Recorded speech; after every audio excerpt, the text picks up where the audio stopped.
Hello, everyone, and thank you all for joining in with us on successful marketing strategies during COVID-19, sponsored by the American Marketing Association, Dallas-Fort Worth chapter. You are looking at your current president.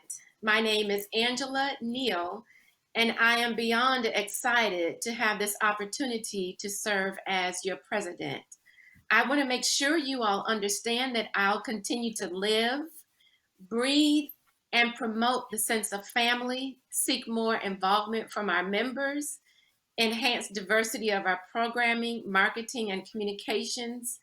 And two, I look forward to serve as a resource for the DFW business community to comfortably and confidentially engage on marketing challenges. I do want to emphasize on our next slide our statement.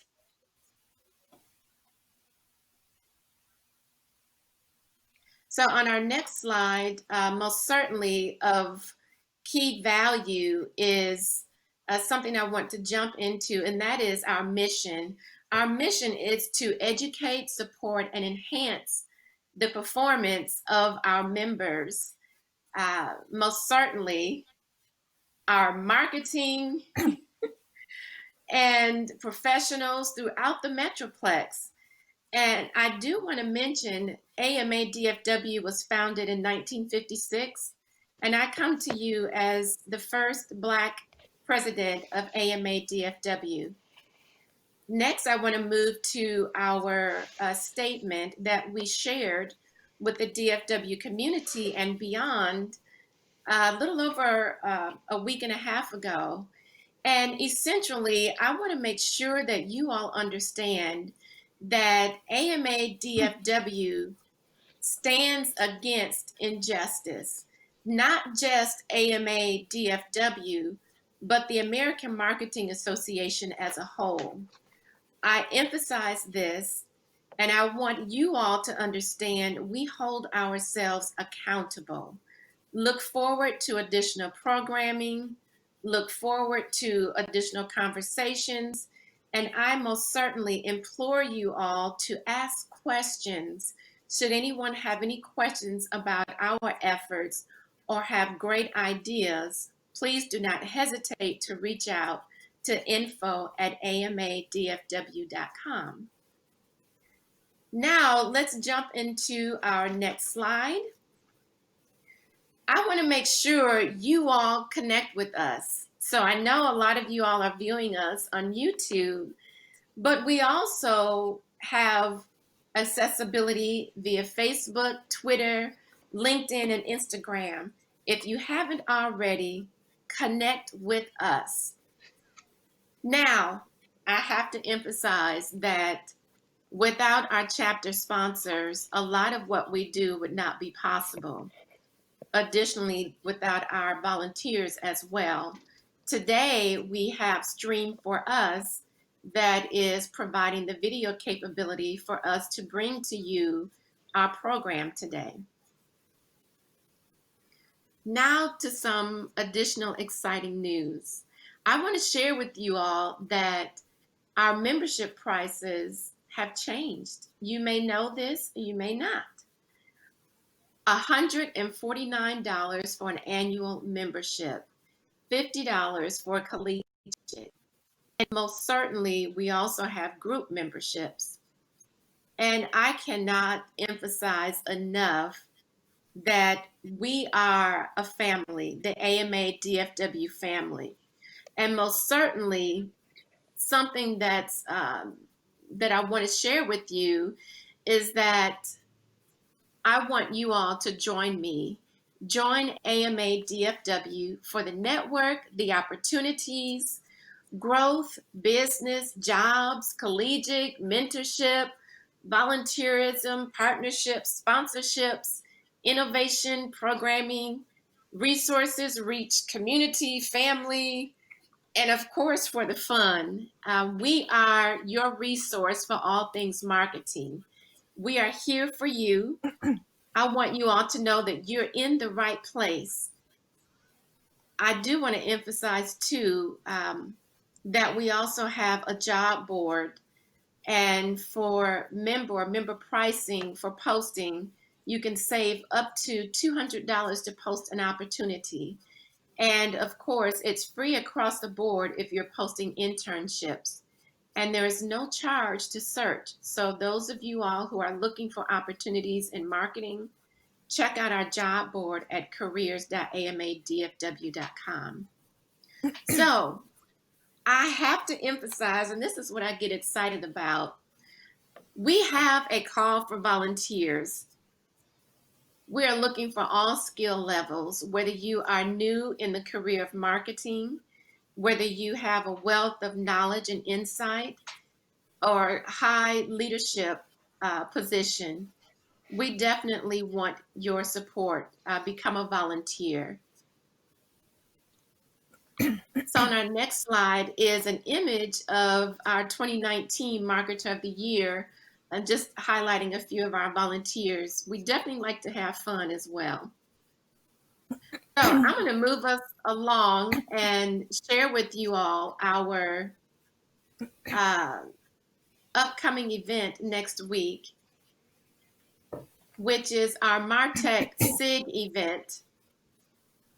It is a virtual workshop, and we are excited to be in partnership with Ascend Marketing in hosting this event. It is an opportunity to really dive into our topic, but also gain some insight in campaign challenges, even some of the architecture, sample case, and design thinking, some discussion questions. And we have Adnan Khalil, who is the Senior Director of Global Sales Strategist, HPC and Artificial Intelligence at Dell, and also Sunny Yarish, Associate Director, Channel Programs at Essilor, and the list continues to grow. So don't forget to register for that virtual event next week. Moving right along, you all may have missed us. We certainly missed you, but Cocktails and Conversations, we have our networking event coming up soon in the month of July. So again, stay connected. Look for announcements on that. Now, big announcement. Okay, lean in close so you all can hear and see me. I want to make sure you all hear what I'm about to say. Stay tuned and connected for our big announcement coming soon. And this is actually highlighting small to medium businesses in the Dallas-Fort Worth community, and most certainly our member businesses. So stay tuned. There'll be a registration form, free. Stay tuned and stay connected. So now, coming up in September 23rd at VOOV is our annual Marketer of the Year. This is something I'm so excited about. I always have a great time celebrating our marketers, our companies that have submitted in various different categories. We have 27 plus categories, which includes some of those listed on the slide. And I do want to highlight that submissions close July 31st. Okay, I repeat, submissions close July 31st. Don't miss your deadline. So, also at our Marketer of the Year program, we have our 2020 Lifetime Achievement Award. We are celebrating Charlotte Jones. Charlotte is the EVP Chief Brand Officer with the Dallas Cowboys. Okay, Dallas Cowboys. So I know you all will be at the event. Don't hesitate, don't wait. So here's a few key dates. Submission deadline, July 31st. Judging begins in August. Finalists are announced August 17th. Our gala ticket sales begin July 1st. And I need to emphasize this. Don't miss submitting your submission, and don't miss your opportunity to be able to attend. We don't want to sell out and you miss the event. Last thing, the event marketer of the year is September 23rd. And now I'm going to turn it over to Jamie Kernahan. Jamie is our moderator today, and I'm excited to share that she is a new board member to the American Marketing Association Dallas Fort Worth chapter. She's serving as our EVP of marketing, and she also is the CEO of GVC Marketing. So I'm excited to have her on board and excited that she's moderating today. And most certainly, I'm so enthused that you all in the audience viewing us on YouTube and other social channels, that y'all are here to really take in the marketing strategies during COVID-19. It has been a challenge to many organizations. So being able to have this program to highlight what others have done to be successful during this time is something that we're excited to bring to you. So I'm going to turn it over to Jamie. Thank you. You could join us today on YouTube, and you know the drill. If you love seeing what we're doing, click that little bell down there and subscribe to our channel. We are so excited. This is our first YouTube adventure with our luncheon. We are missing seeing everyone in person, but today we have two gentlemen with us who is happy to share their struggle and their successes during COVID.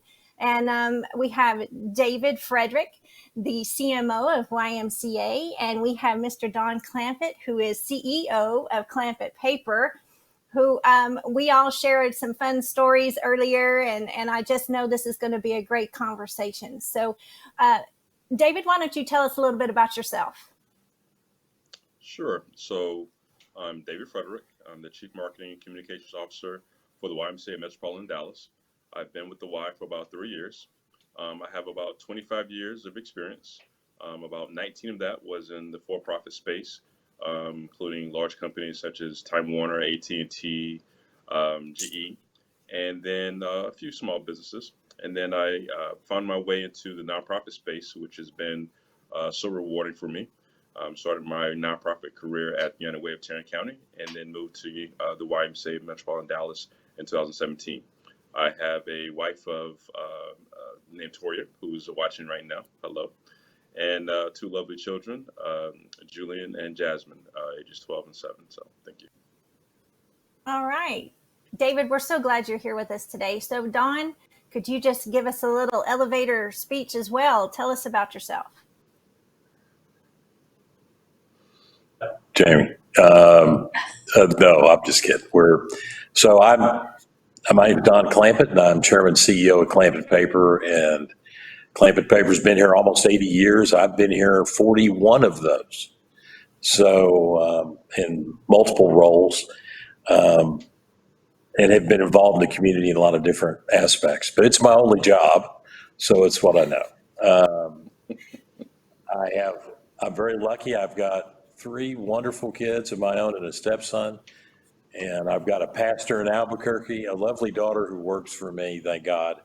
And I have a senior in Arkansas and a stepson who flies Black Hawk helicopters in Alaska. Wow. So, you're a very busy man. All over, I know. Well, I'm so glad y'all could join us today. And, everybody's wanting to hear how you all have maneuvered this crisis and really how have you taken your business, since your business verticals are so different. I mean, YMCA is much more service oriented, and I feel like Clampitt Paper is definitely more in that CPG arena of touch and feel and products. So let's just get down to it. Everybody wants to know, how's your business doing? What was your biggest disruption? And could you just give me that one big example of how y'all handled it? David, would you like to weigh in on that? Sure. So on March 16th, that was a very sobering day.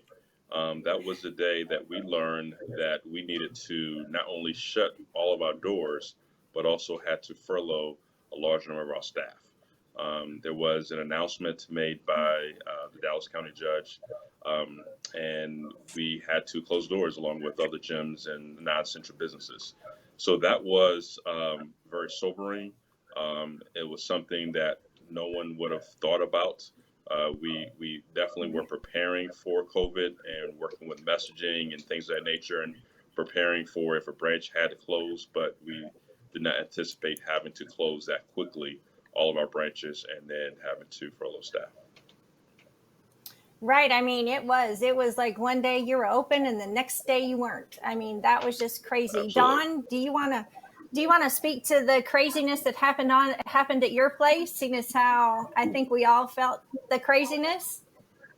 Well, first is, when Clay Jenkins' order came out, we had to determine if we were going to be considered an essential business or not. And that was step one, right? I mean, I could imagine if we had to shut our doors, for the next 90, 120 days or whatever. And so the good news is between the USPS and the Printing Industries of America, we were able to kind of confirm that we were an essential vendor and could stay open.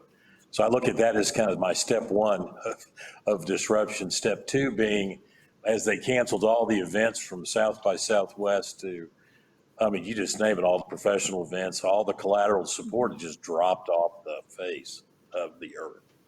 So our business at low water mark, we were 50% of revenue from where we were, in March. So that was a shocker. So the good news is Yeah, that we no. didn't have to lay anyone off. We did reduce hours and reduce salaries and such, and but I'm kind of proud of the fact that we didn't have to do anything further at this juncture. So. Well, that's such good news to hear. I know businesses struggled with that decision, and I know so we all were faced with these decisions. So what we want to talk about today is this positive, kind of that silver lining.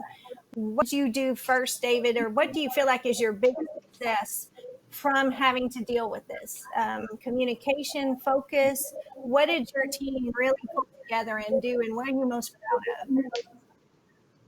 So I'm very proud of our communications, um, the strategies that we took, which was being open and honest, providing the most up-to-date and accurate information as possible. Our resiliency, because there was a lot of changes that happened so quickly.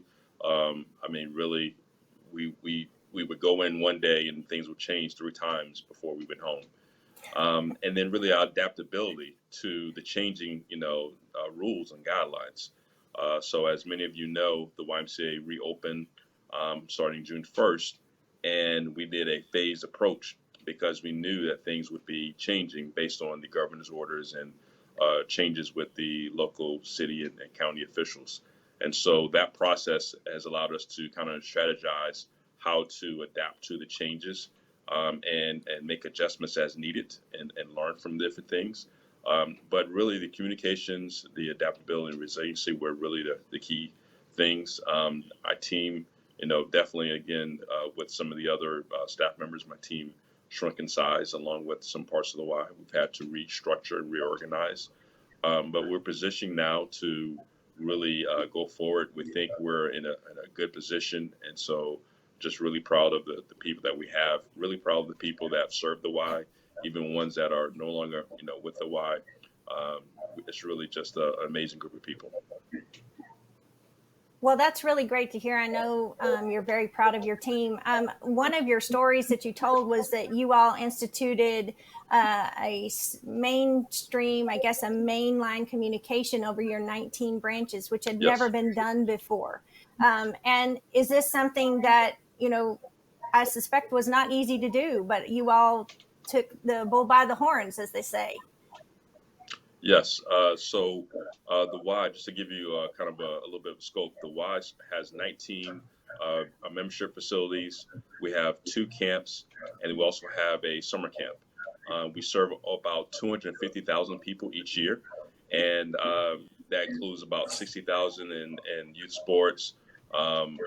Thousands of people that are members, and thousands of people that never step foot into the Y with some of our programs. And so what we did was each one of our branches acts as its own entity so they can really fully serve their community. So they have their own marketing, they have their own communications, they have their own board of management. And so when COVID hit, we had to take the bull by the horns, as you mentioned, and look at trying to control the message. And so first what we did was we stopped the clutter. And so we had all of the communications from the branches cease just so we can get the most accurate information out there, as well as it could be consistent because there was a lot of changes, as we mentioned. Mhm. And so taking a lot of that communications back to the association was the first time we've done that. So then we had to communicate for all of our branches to all of our members, program participants, our donors, people that support the Y, our board members. And so taking that step was then figuring out how we needed to do it and how often we needed to do that. Something that we were pleasantly surprised about was that when we started doing more email communications, that our email responses were going through the roof. Generally speaking, a really good email, communications has about 15 to 16% open rate. We were seeing open rates of 50, 60%. One of them was even 78%, if you can believe it. That is And just, we're not talking that hundreds. is just crazy. We're talking thousands. Yes. That is So just that just crazy shows numbers. the why is really good. Yeah. No, that is great. What a great strategy. And I know, Don, you talked about communication too. And I just can't wait for you to share your experiment that you all tried. I just wish you would share that with our members. Well, so, obviously our business is one where we see people face to face and we show paper and you get to feel and touch. So as COVID got further into it, we found access to people became much more difficult as people were working remotely. So my daughter and I were having lunch and the idea came up is how do we get stuff to people, and do the people that we normally deal with even want to see what we have? And so we said, let's send an email out. So interestingly enough, my daughter sent out about 80 emails. Within 15 minutes of the 80 emails, in the email, she said, if you'd like to see something, let us know. And if so, give us your home address if you don't mind. We won't stalk you. And within 15 minutes, she had 38 home addresses. Within an hour, she had 70 home addresses of people dying to get off the computer because they wanted to touch something real. And so we took those boxes and we each split up the deliveries.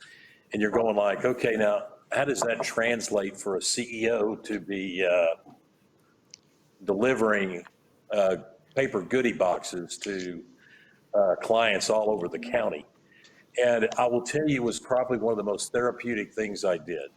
So that was one, and then we got such great feedback from that and learned a valuable lesson too. I think our clients, when they do get back more in the swing of things, I do believe that the top of the mind and the feeling will be positive towards Clampitt.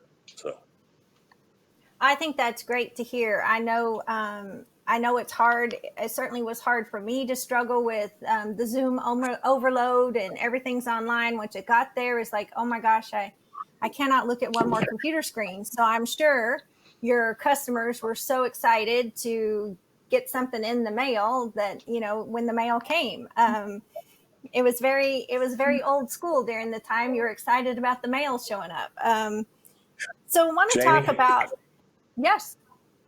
Yeah. could you get the slide of the box that I'm talking Sure. about? Anthony, could you show us the slide of his box The that box they is sent out? Oh, wow. It's kind of small. On that side. What's that? And then the inside, the next slide. So Yeah, our so folks, we really got a menagerie of different fun paper things, from stickers to koozies to cards. And we encourage that they write people in this time that you haven't seen. Imagine that, writing a note. It's kind of a novel idea. So, It is. but it's a solid one. So, thank It you. is such a Thanks, novel Ann. idea. Yes. yes, it's such a novel idea. It's such a going back to your roots when you know, have nothing else to do. Really and truly, I can remember those days. It's like, oh my gosh, I get up today and it's the same thing as yesterday with not a whole lot of anything. So Yeah. I know that communication was key for you and your teams. And how did your strategy change as far as what you had planned to do? And what are you going to take from this moving forward? What have you all decided to keep and kind of make that work for you better, or to move your business forward? And I don't like to say the new normal, but just for the future, what have you decided to take with you? David, share with us. So in the new normal, what we figured out was a few things. One, we figured out that we needed to definitely invest in technology. Technology was going to be key as we communicate with our employees, with our members, with our program participants and volunteers. We also had to look at how often we communicated and what we communicated. Context and content really became key. So some of the things that we did was we pivoted to our community outreach. There were a number of people that were impacted by COVID. There was actually a lot of people already that were already in underserved communities, and so the Y's always, done different things to try and help. But when COVID hit, we amplified that even more, and so we had something called the Catalyst Initiative, and the Catalyst Initiative was taking a deep, hard look at what we could do operationally, and then finding partners that could help us make some things become reality. And so, if you have that slide that shows all the different numbers, we were able to do a lot in a little bit of time. So we were able to serve over 15,000 people in food distribution. Had over 3,300 visits in our emergency-wide childcare, which I'm really proud of that work. We were able to get grants from Chase Oaks Church, from the Dallas Mavs, from a lot of different partners and in-kind partners such as Borden and PepsiCo. We were able to distribute 500 free computers to people. We had a baby depot that provided diapers and wipes and different materials that's needed for kids that are ages 0 to about 12 months. We actually were able to provide basic essentials, so things like toothpaste and toothbrushes and toiletries.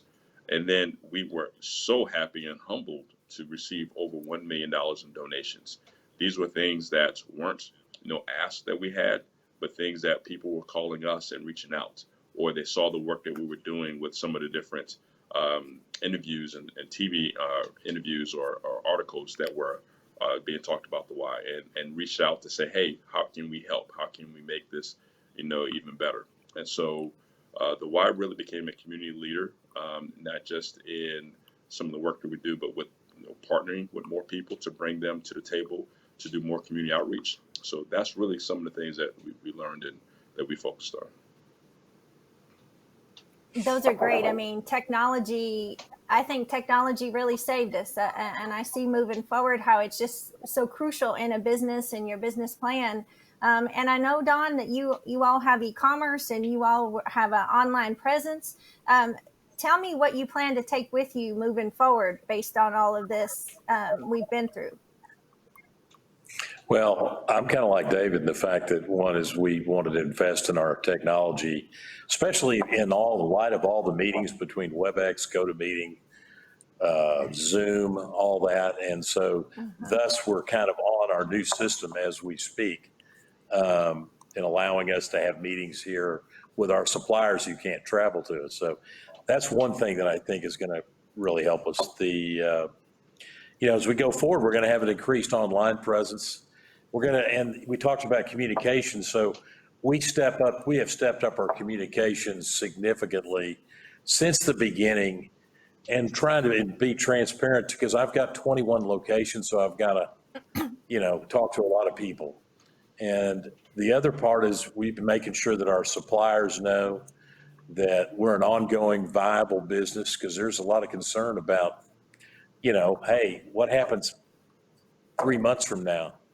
And so we're, working hard on that. And that really gets back to good communication. So These are things we're going to continue to do.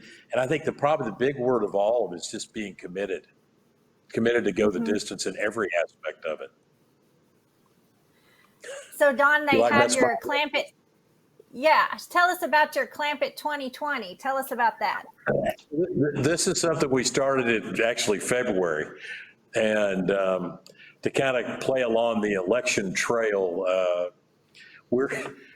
since we're the only independent paper merchant in Texas at this point, we thought it'd be fun to become the independent candidate. And so we created materials that would do this with a letter from me saying, hey, vote independent, and kind of a little bit about Clampitt. And it's got everything from like a little mini yard sign in it to political postcards. And it's really kind of fun to spur the thought on about the elections. Well, so this went into production just pre-COVID, right? So COVID hits, and it took us about, I don't know, 8 weeks or so to get it. So now we're looking in May to get the material to collate it. And there's nothing in the letter about COVID. And because it was before it really happened. And then we finally decided that, you know what, maybe it's time we quit talking about it so much. And the elections are going to continue to be going. So it was just kind of a fun piece to get everybody, to get our reps engaged back, because we're not sure how our customers are going to want to access us, And I think I shared it with you, Jamie. We have this road that we're on, and there's two shoulders. And one shoulder are the people that are masked up 24/7, and they're wiping groceries and very, very concerned and not going to go out to a restaurant. You've got the other shoulder of the road that never got the memo there was a pandemic. I mean, from handshakes and hugs to, it's the hoax. I mean, I've heard so much over the last 90 days. And then there's a great majority of us, there's this dotted line going down the road. And there's some days you're feeling good about it, and other days you're like, oh, goodness, I better get more towards this way. So that's kind of, and we've let our folks really kind of try to be respectful of where their customers are at, and kind of play it like that. So. Well, I love that. I love the play on independent, and you're an independent paper company. I think that's brilliant. I mean, certainly we can all use a little humor these days. I know it needs to be sprinkled in, because there's a lot of serious things happening in the world. But I love your play on words, for sure. I love that. And David, I love to hear about your Stay With Us campaign. I think that is great for everybody to hear of how you handled this as a nonprofit. Sure. So there was two things that we realized very early on. One is that we need to focus on people, and so thus the community outreach. And so that struck a campaign called Support the Y as we support our community. And so we communicated to donors, we communicated to members, partners, and let them know that the Y was doing some of this work and some of the details of that. We created videos to show some of those different things and bring people in. So that campaign was really about the outreach. But what we also need to do was really communicate to our members. They're one of the lifebloods of the Y. And so we created a campaign called Stay With Us. And it was really designed to reach out to them to let them know that we miss them. Because the Y is not a for-profit, it's a nonprofit. And it's really about connections and making memories and making long-lasting relationships. And so when we had to close our doors, a lot of people missed that in-person interaction. And so the Stay With Us was, look, we really don't know what's going to happen with the pandemic. We're trying to make sure that we continue to make the good decisions, but know that the Y is going to come back. The Y is going to be reopening, and we ask that you stay with us through this public health crisis. We felt that if we communicated often and in a consistent manner, that we'll be able to keep some of our membership, and that actually has worked. Oh, that's great. Do you have a fun stat for us on that, on how much people did stay with you surprisingly, and what you saw an increase Sure. in?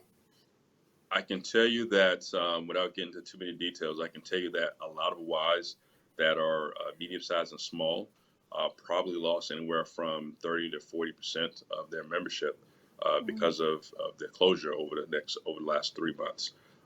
We didn't have that deep of a cut, and so we were actually able to be in a pretty good position from a membership standpoint. And since we've been reopening, some of the people that did leave are now coming back to us, and so we're really positioned pretty well. We're thankful for our community and for our members. I think that's such a nice story to hear. So many businesses that are coming back to life. I love that. And being part of the AMA here in DFW is just so crucial for us to keep our marketing going. And Don said it too. I mean, just being top of mind when there is a crisis, because a lot of times marketing is the first thing to go, unfortunately. Absolutely. But it's the one thing that we all need to remind everyone, and especially during this time, people didn't know if you were still in business. I mean, it wasn't, I could choose from a different business. It was, are you still doing business? So I love all your strategies and plans. Just a fun question. Was your crisis planning up to snuff in all of this? So, short answer, no. We had crisis plans, and so and Angela kind of knows this. One of the last events that I was involved with, we did a crisis communications plan, and we had 12 steps to success. And so I was already positioned to know what steps to take. However, the speed at which everything happened, kind of all plans went, through the window. And so we really had to first figure out what it is that we're doing, why we're doing it, and then we can kind of right the ship. And then as we went along, we started doing some of the strategies like the Stay With Us messaging, the Support the Why messaging, and then communicating on a consistent basis to our donors and program participants. And that's when I realized that, some of the strategies that we talked about before, we were already implementing. And so we were able to then start taking some more of those and put it together. So we're positioned now to do a lot of those different things. But yeah, in the first week or 2 weeks, every day was a different day. We didn't know what was going to happen next. I know. Well, Don, did you have this in your crisis? We had a pandemic and did not have a pandemic plan. We have a crisis manual book. Actually, it's all the executives have at their house should we have a fire, a tornado, and significant water damage and we're out of business. And by the way, we've had the fire and the water. So even though we're never out of biz, but obviously now we have a step-by-step process on how to handle a situation like this. Plus, we've gone into another step is when you can identify a potential COVID employee, how to handle that situation. So we've got somebody doesn't have to go, "Ooh, what do I do?" Now we got a plan in place. So. Well, that's great. I'm so glad. I know I'm sure you do too, a little bit more prepared in case, we have to deal with this again in the fall, as they are possibly saying. But I wanted to ask, I want to ask our online viewers, if y'all have any questions, definitely put some questions in YouTube. Sorry, I was looking at my phone and trying to read questions. So try not to do too many things at once.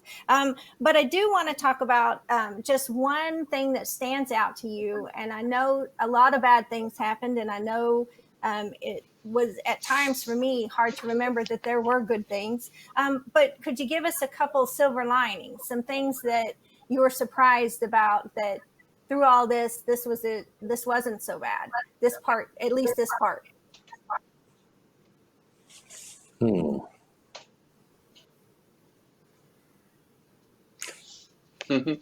Don, I'll let you go. Is that okay?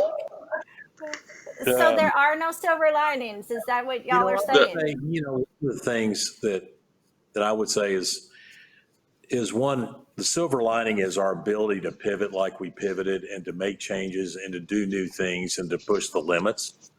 We went from product to purpose. And, I think that that alone, I think, is something that we came out of this and will be a better company for it.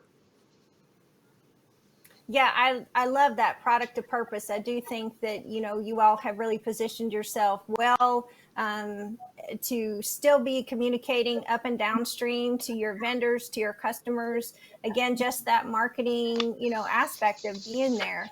I know personally a lot of silver linings is I got to be home with my kids and I got to from home a lot, which I've never been able to do before. So personally, that was good, but business, I get the question all the time. So how's it going? What's going on? So David, answer that question. If people say, so how's it going? So I would say I would agree with you in terms of the amount of time I was able to spend working from home. I had not had that much time with my kids in a number of years, and so they definitely enjoyed. And my wife and I, were able to connect and do more things as a family. So that was definitely a really, really big positive that came out of everything. For our business, we're actually positioned pretty well. I know that, again, most nonprofits and for-profits have had losses. There are a number of organizations that, have been filing bankruptcy over the last, several weeks and months.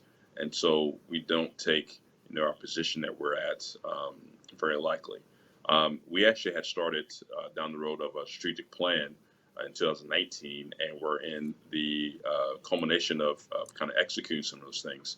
And so some of the work that we started doing with like the Callus Initiative actually kind of was a part of that strategic plan. We also were looking at kind of doubling down on our Safe Around Water program to really start looking at how we can prevent childhood drownings for kids, under 5 years old. And so this kind of made us refocus some of our energies on being mission driven, being able to provide health and wellness to people, but also making sure that we deliver on the promise of really building a better community. And to do that, we needed to double down on some of the different programs that we did. We needed to refocus on some of the outreach, and we had to look at developing partnerships. So I think that would be one last silver lining is the new relationships that we were able to establish based on some of the different outreach initiatives that we had, as well as now kind of a new approach that, let's think bigger, let's think, more. So those are definitely a few different silver linings.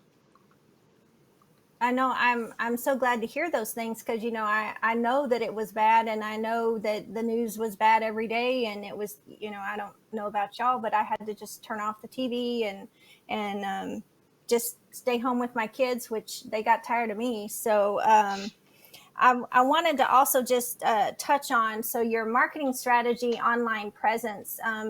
Did you all use a lot of social and communication? I know y'all talked about emails, which, before COVID, people thought email marketing was dead because no one was ever home. We were always on our phones. But I'm sure that you saw an uptick or a change in that kind of plan. Don, would you like to speak to your social media online presence changes? Well, I think, we historically, we've not posted a lot and done a lot with social media, but what that's allowed us to do is review what we were doing and to up our game in social media, be it Twitter, be it Facebook or Instagram. And we got a lot more postings and we've shared many more things. I think in one question you'd asked me earlier is about e-commerce, and I think our e-commerce has traditionally been another aspect, but it is much more customer facing versus consumer, more of our traditional, how do we transact business? So I think, overall this time has really caused us to really review what we're doing and to be better, and to continue to post and find things that people would be interested in and those kinds of things. And can I say one more thing I forgot? Sure. Yes. So yes. One of the highlights or the silver linings was collaborations that you find with people that, not that you wouldn't have found them normally, but they just kind of come together. And we worked with a company called Summit Direct over in Actually, they're in Dallas and Fort Worth. And to do a program called Kickstart Your Business, and with the idea of using postcards to send out. And we sponsored the paper, and then they did the design and the postage, and pick 8 companies or 3 companies a week for 8 weeks, and to help companies, kind of get started coming back out of COVID, which I think is kind of cool because a lot of folks were completely shut down, right? And so this is a way they can get out and touch people through the mailbox. So that was a silver lining that came out for us. I think that's great. I think a lot more, again, back to that kind of old school living, thinking, because I know that we couldn't go out to eat and we couldn't be distracted by sporting events or any events really. So I know that writing a letter, like you said, is just a way to get back to our roots and spend a little bit of time thinking about what we'd want to do and communicate with each other. Because I know between listening and speaking to both of you, communication was really key. Focusing on specifics when it was going crazy of what to do first, but really focusing came through in our conversations, and being able to pivot, being able to change fast. And I know, David, I know typically that's kind of hard for our bigger companies. What do you think was your key success in being able to change so fast? Leadership. Our CEO did a great job of bringing us together, listening to ideas, understanding some of the different discussions that was going on, bringing in experts. We have an amazing board filled with different people from different industries, and they were able to provide, amazing information that we would not have gotten otherwise.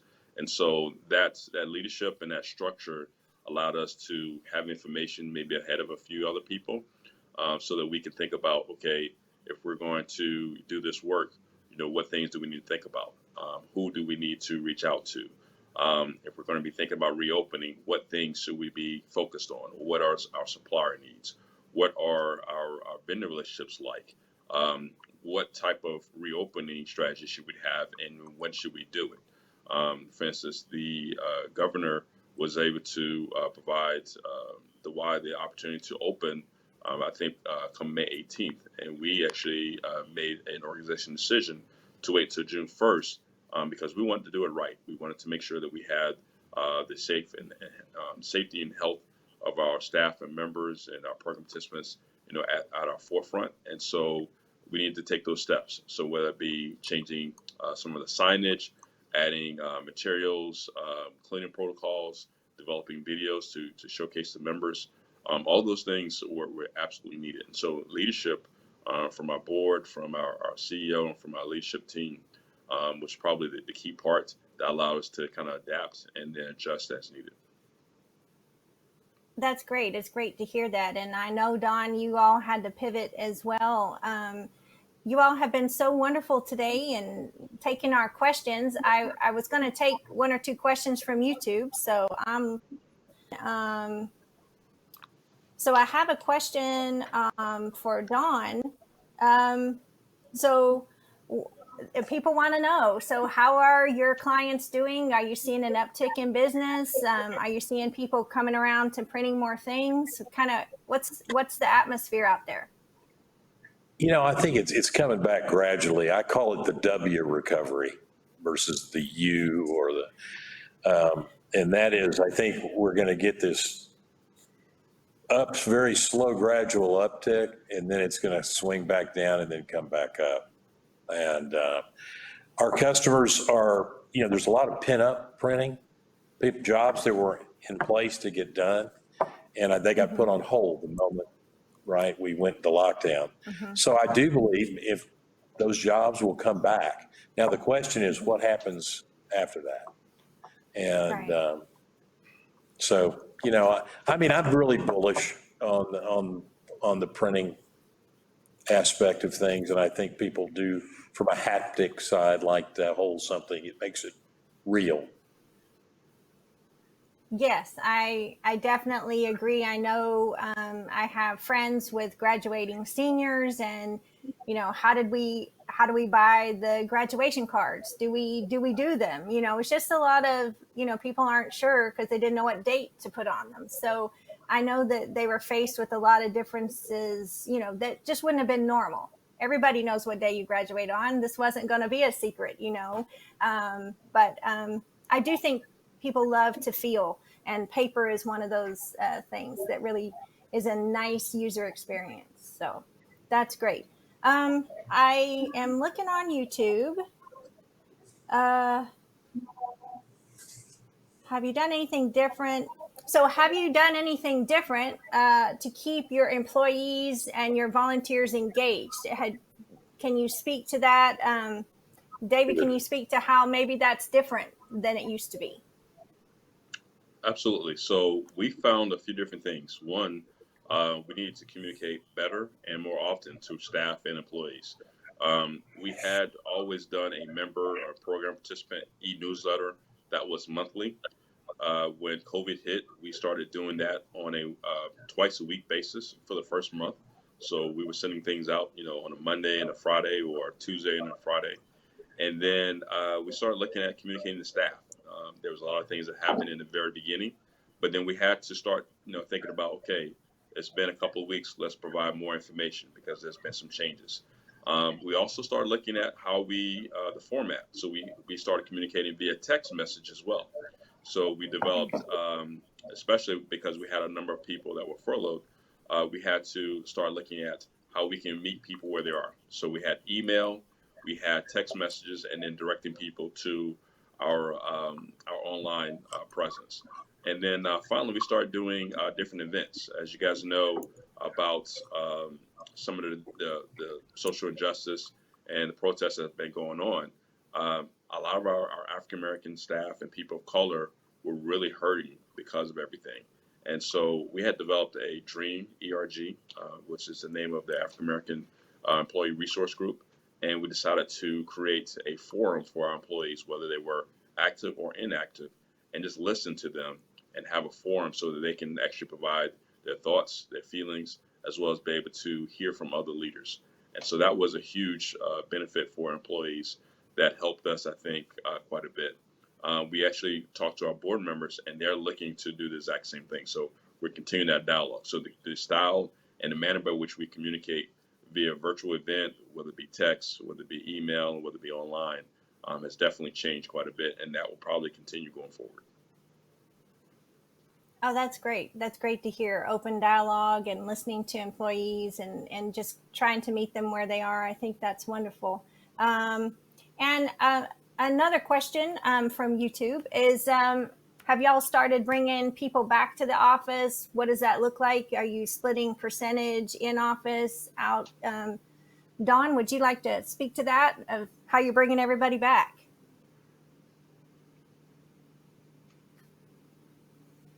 We're not a work from home type of company, meaning that we really weren't set up for that. And one of the things that I'm kind of proud of is that we were able to kind of quickly transition that to where our whole accounting department, our CFO, HR, some of our customer service was working from home, which I still have a hard time trying to figure that out.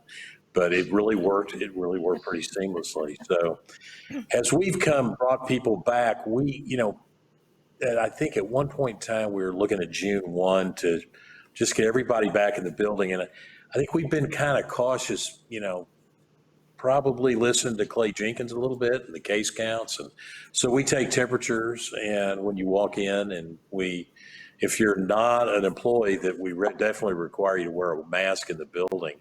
And some people have masks, some people don't. We don't require it inside the building, but we've got most of our staff back within our building, but it's big enough space that we can maintain the 6 foot distance. So we got a few people still working from home. All right. Well, that's great. David, how about you? How's your working from home policy, or how's that working for y'all? Yes, so everyone was working from home up until probably the beginning of May, and we started bringing people back as we started looking at reopening. And so currently in our association office, we're probably about 75, 80% of our normal workforce that are in the office. Some are still working from home. And our branches that are reopened, we actually have to go by the governor's guidelines. So right now we're in the 50% capacity. So about 50% of our employees are there, and then about 50% of our members and childcare are available. And so that's allowed us to, kind of be cautious. We are requiring employees wear masks, and I just so happen to have my Dallas Cowboy mask that I will sport for you. And so we require employees to wear masks during work hours when they're working with members. In the office space, we require employees to wear masks when they're communicating a meeting, specifically if they're within 6 feet. If they're in their own offices, by all means, they don't have to wear it, and that's been working out. And so with remembering the 3 C's and washing hands and sanitizing, we feel that we're pretty safe. Well, I just know that our members have really enjoyed hearing from you gentlemen today and your plans and how y'all have handled this crisis like many, many other businesses, and just helping us be a guiding light with our AMA folks here in DFW, just giving them some ideas, some things they can take back today and institute or consider. So I appreciate y'all taking time out of your busy day to be with us today. And we have taken some questions from YouTube, but our time is almost up. So thank you, David Frederick. We so appreciate it. And Don Clampitt, thank you so much. And I will turn this back over to Angela. Thank you all tremendously for your time. Don Clampitt, Chairman and CEO of Clampitt Paper, and David Frederick, VP, Chief Marketing and Communications Officer with the YMCA of Metropolitan Dallas. And Jamie, thank you again for moderating as well, our new EVP of Marketing, and also CMO of Green Valley Careers. One of the things I definitely want to highlight is most certainly thank you all for the questions that have come in through YouTube. Look forward to additional virtual communications and programs from AMA DFW.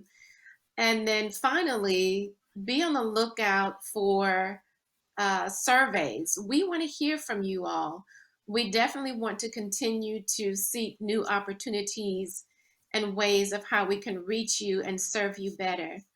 Again, thank you all for your time. Thank you again for our videographer, virtual videographer today, stream for us. And we look forward to seeing you all. And if you all check the chat, there are plenty of announcements that were shared earlier.